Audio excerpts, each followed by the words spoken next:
first thing you want to do before working on any electrically driven air compressor is to make sure the compressor itself is turned off,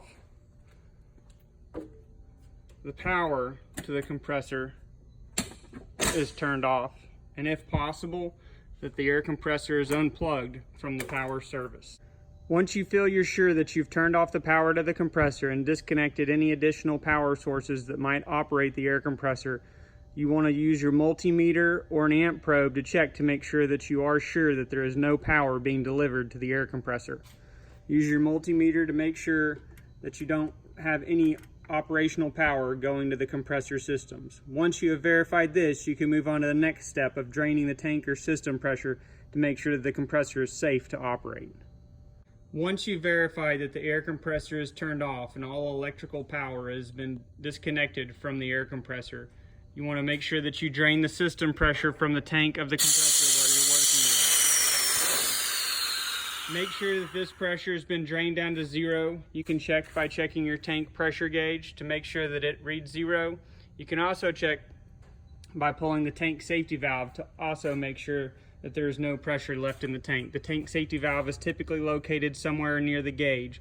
Once you've checked all these things, your compressor is now safe to work on. We are now going to show you how to change the valves in our CA3 series pump. We are going to change a low pressure valve and a high pressure valve to show you how each valve comes out of the compressor head. Your low pressure valves are located in the top center cylinder and the bottom right hand cylinder. Your high pressure valves are located in the bottom left hand cylinder. This is easily distinguishable by the valve cover hold downs, which are significantly larger for the low pressure. First thing we're going to do is loosen all the valve hold down screws on a low pressure.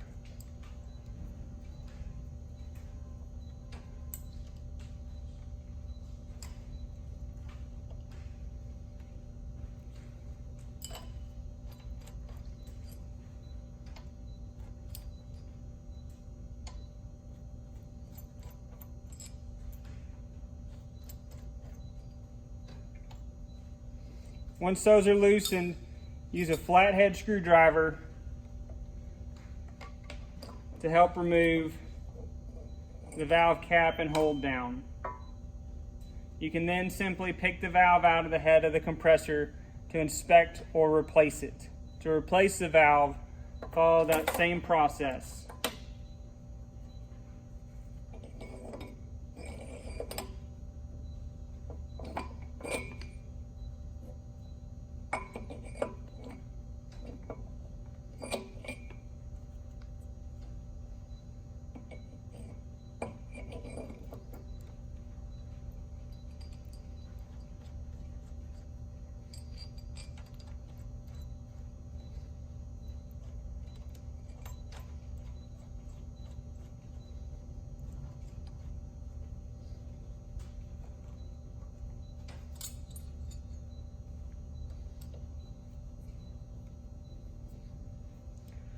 You don't want to tighten the bolts up on the same side of the valve cover at the same time, similar as the way you would tighten up the lug nuts on a vehicle.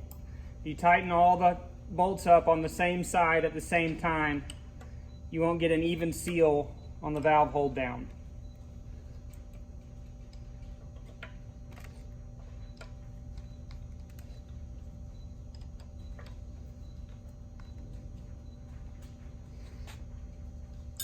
Next, we'll remove a high pressure.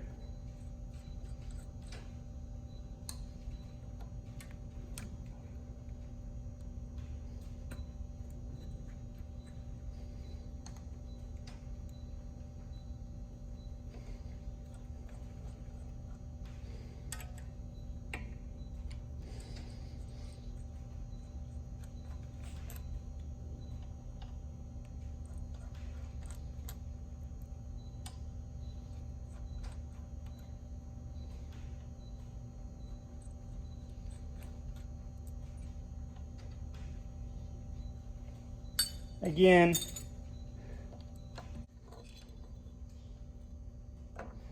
remove the valve for inspection Inspect the O-ring seal, make sure there's no damage. If the valve is good, you can simply replace the valve back into the head of the compressor.